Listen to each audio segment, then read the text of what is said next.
La chute de l'ange est un tableau que Chagall a peint en 3 phases. La première partie du tableau a été réalisée en 1923 à Paris.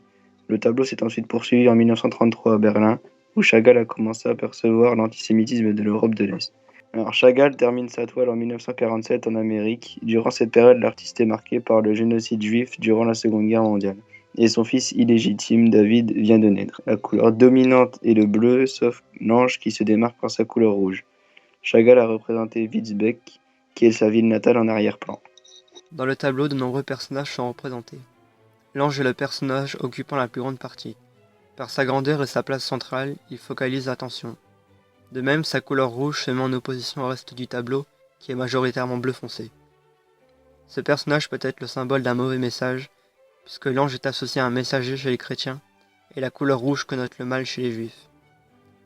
On peut penser que le mauvais message est la mort de Bella, qui est la première femme de Chagall, ou alors le génocide juif.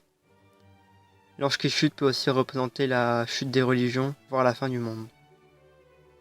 Jésus est peint en bas à droite de la toile. Jésus est ici crucifié. Il symbolise le peuple chrétien.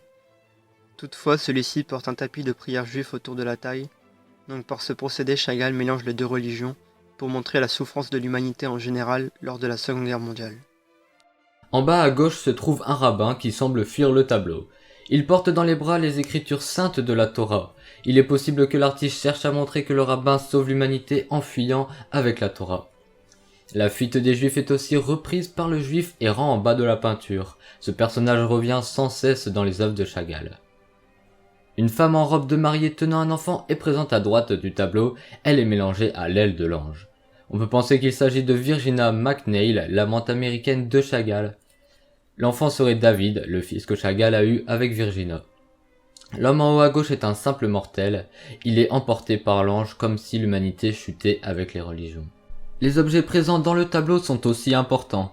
L'horloge symbolise la fuite du temps et donc la mort. Le violon lui renvoie au camp de concentration car les juifs avaient l'habitude d'emmener des instruments de musique lors de leur déportation. Le soleil, la bougie et la chèvre sont des symboles de judaïsme. Il semble lumineux sur la toile, c'est un signe d'espoir, comme si la religion allait sauver le monde. Pour conclure, La chute de l'ange est un tableau que Chagall a peint à 3 moments importants de sa vie. Il a d'ailleurs représenté ces éléments dans sa toile. Les nombreux personnages du tableau ont souvent un rôle symbolique et religieux. Enfin, les objets sont primordiaux à la compréhension du tableau. Ils font référence aux Juifs et à leur génocide durant la Seconde Guerre mondiale.